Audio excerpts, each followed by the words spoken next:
ISKCON હરે કૃષ્ણ મંદિર ભાડજ દ્વારા 23 થી 28 ઓગસ્ટ દરમિયાન ઝુલન મહોત્સવ અને 4 સપ્ટેમ્બરના રોજ ભવ્ય અતિથિ ભવ્ય શ્રી કૃષ્ણ જન્માષ્ટમી મહોત્સવનું આયોજન કરવામાં આવ્યું છે। આ વર્ષે જન્માષ્ટમીના આધ્યાત્મિક સંદેશને સમાજના વિવિધ વર્ગો સુધી પહોંચાડવા માટે સ્વાગતમ કૃષ્ણ 2026ની નવી પહેલ પણ શરૂ કરવામાં આવી છે। સ્વાગતમ કૃષ્ણ 2026 અંતર્ગત 22 ઓગસ્ટથી 13 સપ્ટેમ્બર દરમિયાન અમદાવાદ, ગાંધીનગર, રાજકોટ, સુરત, વડોદરા સહિત ગુજરાતના વિવિધ શહેરોમાં આધ્યાત્મિક અને સાંસ્કૃતિક કાર્યક્રમો યોજાશે।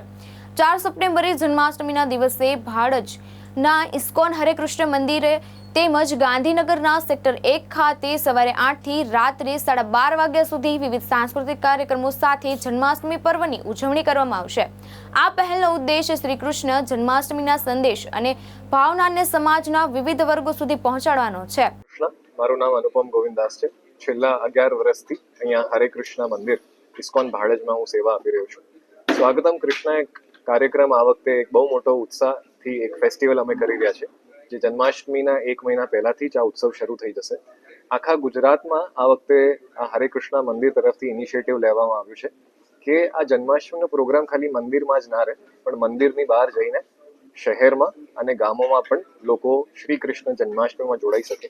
એટલા જ માટે અમે રાજકોટ, સુરત, બરોડા, અમદાવાદમાં કલોલ, કડી અને વિરમગામના 30 ગામોની અંદર અમે ઘરે ઘરે જઈને હોલ્સમાં, ટાઉન્સમાં બધી જગ્યાએ જઈને કીર્તન, સત્સંગ, ભગવાન કૃષ્ણનું અભિષેક અને ભગવદ્ ગીતાના જે શ્લોક જે છે એ લોકોના ઘરે સુધી લઈ જઈશું। અને આ હરે કૃષ્ણ મંત્રનું જે કીર્તન જે છે, સ્વામી પ્રભુપાદે 1965માં ઇસ્કોનની સ્થાપના કરીને આ હરે કૃષ્ણ મંત્ર ઓલ ઓવર ધી વર્લ્ડ લઈ ગયા।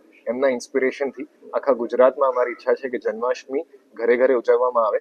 ભગવદ્ ગીતાના શ્લોક દરેક વર્ગના, બાળકો હોય, સ્ત્રી હોય, પુરુષ હોય કે પછી ઉંમરલાયક લોકો હોય, બધા જ લોકો આ ગીતાના શ્લોકો સમજે અને ભગવાન કૃષ્ણના હરિનામમાં બધા જ રંગાઈ જાય। ધન્યવાદ।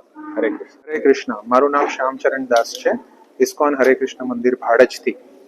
આ વર્ષે ઇસ્કોન હરે કૃષ્ણ મંદિર ભાડજ જે 4 સપ્ટેમ્બરે શ્રી કૃષ્ણ જન્માષ્ટમી ઉજવવાની છે, એના પહેલાના અમુક અઠવાડિયાઓમાં ગુજરાતના અલગ અલગ શહેરોમાં અને અમદાવાદના અલગ અલગ સ્થાનોમાં સ્વાગતમ કૃષ્ણ નામક એક વિશેષ કાર્યક્રમ આયોજન કરે છે। અને આ સ્વાગતમ કૃષ્ણ કાર્યક્રમ કરવા પાછળનો હેતુ એ છે કે ભગવાન શ્રી કૃષ્ણનું જે ગીતામાં સંદેશ છે એ જનસામાન્ય સુધી પહોંચે અને એ લોકો ભગવાનની દિવ્યતાને સમજી શકે। સાથે સાથે આજના જે યુવાનો છે એ લોકો ભગવાન કૃષ્ણ અને એમના ઉપદેશોને સમજવા માટે ઘણા બધા એમની અંદર પ્રશ્નો હોય છે, તો એમના બધા ડાઉટ્સ ક્લિયર થઈ શકે અને એમને પણ ભગવાનની સેવા કરવાનો એક વિશેષ અવકાશ મળે એવો પ્રયાસ છે। અશ્વિન લિંબાચિયા, દૃષ્ટિકોણ ન્યૂઝ, અમદાવાદ।